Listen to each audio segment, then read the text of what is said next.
Visión Cero, el podcast para compartir conocimiento y reflexión sobre seguridad y salud en el trabajo. Bienvenidos y bienvenidas al podcast de Visión Cero, un espacio que hacemos un servidor Joaquín Ruiz y el compañero Salvador Carmona, con la colaboración y el apoyo de PRL Innovación. Un espacio para aprender y reflexionar sobre la gestión de la seguridad y salud. Hola Salva, ¿qué tal? Después de los episodios que estuvimos analizando la crisis y reflexionando sobre la posnormalidad con varios expertos de distintas áreas, hemos iniciado, estamos en el segundo episodio, pues una serie en la que plantearemos y reflexionaremos sobre posibles soluciones o formas diferentes de hacer lo que se hacía hasta ahora. Sí, creemos que puede ser interesante empezar a intentar construir, después del análisis que hicimos con este grupo de expertos, pues, y con lo que vamos leyendo, vamos escuchando por ahí y lo que le vamos dando al coco, pues creemos que hay ciertas cosas que podemos aportar, o por lo menos haceros pensar y que pensemos juntos, ¿no? Pues sí.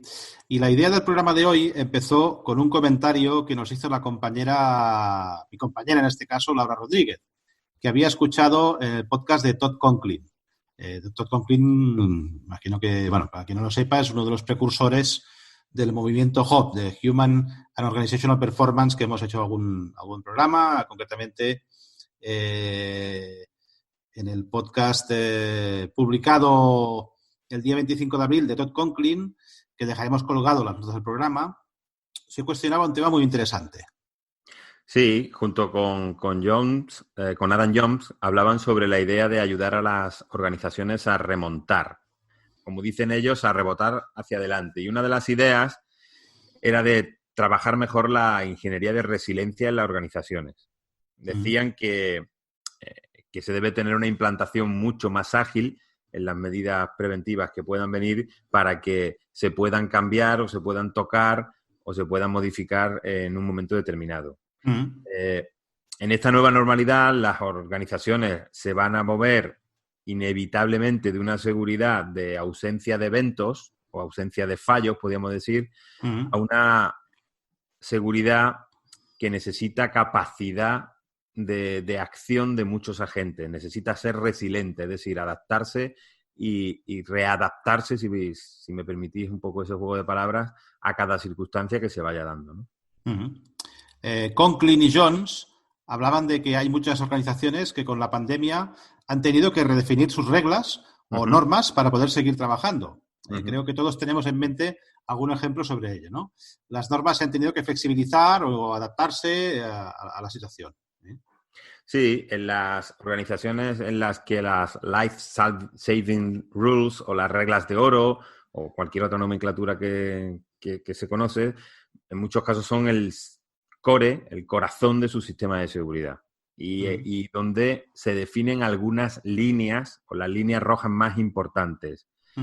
Y en los procedimientos que había prepandemia, podríamos decir, pues han tenido que hacer eliminadas esas líneas rojas o redefinidas o hacerlas un poco más difusas, podríamos decir. Es lo que hablaban tanto Tom como Adam. Por temas, pues, por ejemplo, de la distancia social a causa de la pandemia, ¿vale? Y posiblemente esto hará que muchas de estas reglas y procedimientos que existían antes y que se han visto modificados ahora, pues no vuelvan, ¿vale? Sí. Ellos hablan de que uno de los temas más controvertidos con lo que se conoce como filosofía Safety 2 es que se asocia esta tendencia con eliminar normas. Y no es así. Les dicen que Safety 2 no se trata de eliminar normas ni de hacer a la gente completamente autónoma, sino de entender la complejidad del sistema y diseñar los controles adecuados, que a veces implicarán pues más restricciones y otras veces, al contrario, pues más empoderamiento del personal de primera línea, ¿no? Sí. Y para diseñar esos controles, lo mejor es observar el trabajo real, como hemos hablado ya aquí muchas veces. Muchas veces, sí, efectivamente. Safety 2 no trata de eso. Safety 2 lo que trata es de hacer a las organizaciones resilientes, es decir, capaces de adaptarse al cambio en cualquier circunstancia, teniendo en cuenta eso, pues que hay procesos que tienen mucha variabilidad y procesos muy complejos. Y lo que se plantean con Kling y Jones cuando, en el podcast que comentábamos, es que cuando los managers vuelvan al trabajo presencial, deberían dejar que las operaciones se sigan haciendo como se están ejecutando, sin cambiar nada, y ver cómo se han adaptado a la nueva situación, o deberían retocar algo más. En términos generales dicen que sí, que hay que dar un colchón al sistema, o sea, que hay que ofrecer más flexibilidad y adaptabilidad a esta nueva realidad. Dicen, ¿no sería hacerlo así, o sea, no sería hacerlo más efectivo o más eficiente y productivo? Sí, yo creo que es una buena oportunidad, Joaquín, también para, en este momento que se están haciendo cambios, pues acostumbrarnos a eso, a gestionar cambios, a hacer cambios, a medir los cambios y ver cómo funcionan. Y para eso, lo decías tú antes, lo mejor es observar el trabajo real que se está dando, ¿no? Ellos proponen 3 pasos para llevar a cabo en las organizaciones. El primero es analizar qué se está haciendo actualmente en este contexto. Es decir, cómo se está trabajando. Miremos el trabajo y analicemos lo que está pasando. El segundo sería estudiar qué reglas no se han cumplido en este periodo y ver si ha pasado algo. Es decir, medir un poco si verdaderamente esas reglas estaban sirviendo de barrera o no, ¿no, Joaquín? Exacto. Y luego, en tercer lugar, ellos proponen que las reglas que se están siguiendo todavía son todas necesarias. ¿Se han adaptado a la nueva situación o hay reglas que, porque no se hayan aplicado en un determinado momento, no necesiten cambios? Pues pensemos en esa reorganización y en ese reprocesado que se está haciendo en este momento, podríamos decir. Sí. Como nos comentaba también en su día John Valverde, es un momento de la historia en el que se ha parado todo prácticamente y, por tanto, es el momento de hacerlo, ¿no? De repensar un poco todo, ¿no? En definitiva, como proponen con Kling Jones, se busca que las reglas sean más usables. Y ellos mismos concluyen diciendo que el sistema no va a proporcionar la supervivencia adaptativa, sino que son las personas las que lo van a proporcionar. Acuérdate también la frase que nos dijo Enrique Arola hace unas semanas, que decía que los sistemas se habían hecho a espaldas de las personas, ¿no? Y que los sistemas tenían que incluir a las personas. Pues pensemos un poco eso, pensemos que al final los que gestionamos las reglas somos personas, los que las cumplimos somos personas, y adaptarlas a la situación actual puede ser un buen momento para replantearnos muchas cosas, ¿vale? Sí. Como siempre hemos dicho, las personas no son el problema, sino que son la solución, ¿no? ¿Cómo lo veis esto? Bueno, pues para verlo hicimos una petición de ayuda en LinkedIn. Tiramos la caña. Tiramos la caña a ver quién se atrevía a participar. Mucha gente puso muchos likes, pero poca gente se atrevió a participar. Y no sé por qué, pero bueno. Entonces, una de estas personas pues es Estíbaliz Añón. La incondicional Estíbaliz Añón. Exacto, que ya me imagino que conocéis muchos. Aquí ya entrevistamos en el programa y que le damos la bienvenida hoy otra vez al podcast. ¿Qué tal? Pues buenos días. Hola, Joaquín. Hola, Salvador. Muchísimas gracias por invitarme de nuevo. La verdad es que es un gustazo. Y muchísimas gracias a todas las personas que escuchan este podcast, que creo que tiene un nivel increíble. Entonces, yo creo que las personas no se han atrevido a participar porque daba la impresión a la hora de cómo estaba redactado que se hablaba de relajar normas. Y eso no gusta a las empresas. Hablábamos, no es tanto readaptar, porque yo creo que se hablaba, habéis relajado normas, y la verdad es que eso puede echar un poquito para atrás. Claro. Pero sí que es cierto que el COVID, la pandemia del COVID ha entrado en nuestras vidas, tanto personales como laborales, como un tsunami, haciendo que cambiemos tanto nuestra forma de trabajar como de vivir de una manera bestial, que no nos ha dado tiempo ni a planificar, ¿no? Y lo que realmente sí que nos ha obligado es a ser resolutivos, a ser ágiles, a tomar decisiones de manera muy rápida, algo que antes no estábamos acostumbrados, que teníamos que planificar, establecer el procedimiento, ponerlo en marcha, etcétera, etcétera, ¿no?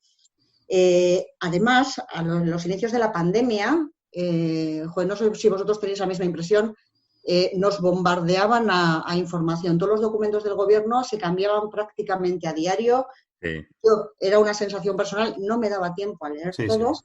Sí. Y algunas veces además no eran claros, ¿no? Entonces, nos ha obligado a ser muy resolutivos y a ser muy rápidos y muy claros comunicando los cambios de una manera ágil y poniéndote en el lado de la persona que te está leyendo, sobre todo si estamos hablando de comunicados diarios, que simplemente tienes que comunicar qué ha ocurrido y qué cambiamos, ¿no?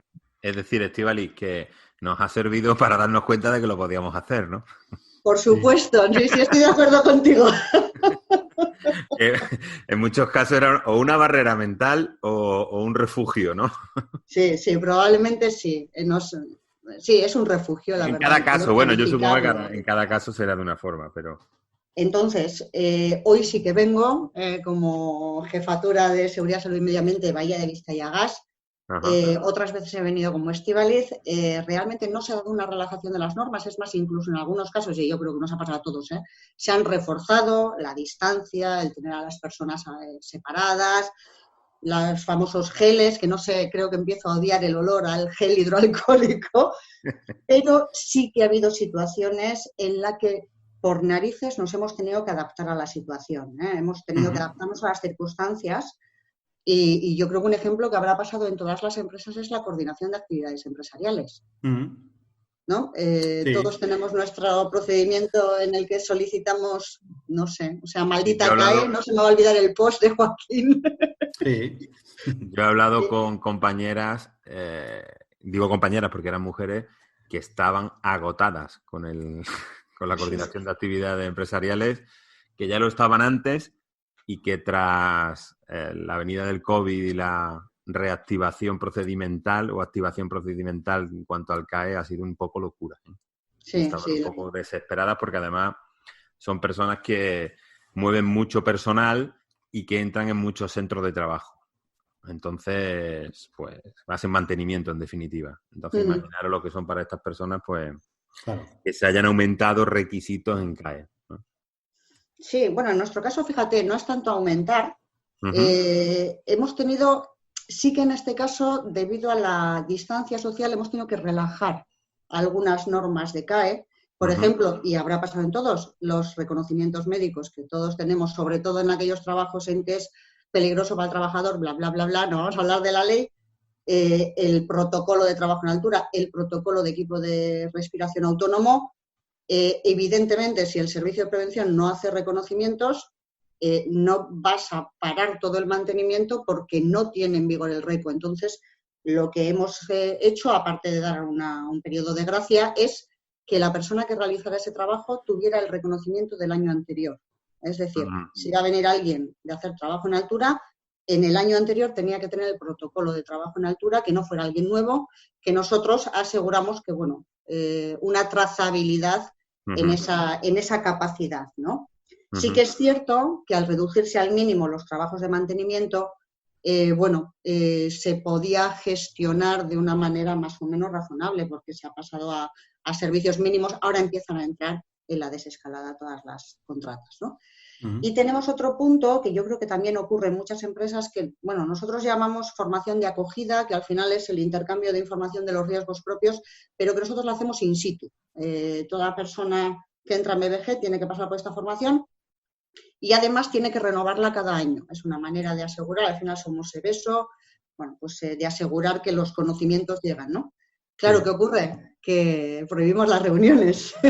Entonces, hemos tenido que readaptar esa presentación porque, bueno, pues es un PPT, vamos a decir que ya, esta es una de las normas que vamos a cambiar, es denso, con mucha norma, la hemos readaptado y lo que hacíamos era enviarla previamente, nos enviaban el test de conocimientos, anulé en este caso la plataforma, subía yo este documento a la plataforma, yo personalmente, según veía que los conocimientos se habían asimilado de una manera, ponle ahí un poco culebrera, porque al final envías la presentación, te envían un test, bueno, no sabes si lo han estado haciendo mirando, ¿no? Sí que es cierto que esto nos ha hecho meditar sobre cómo tenemos planteada esta formación de acogida y la vamos a cambiar. Vamos a tirar algo más sencillo, mucho más concreto y más emocional para facilitar asimilar los los conocimientos que no lo teníamos, vamos, lo teníamos de una manera muy normativa y la verdad es que cuando te lees el PowerPoint pues resulta denso. Otro ejemplo, Estíbaliz,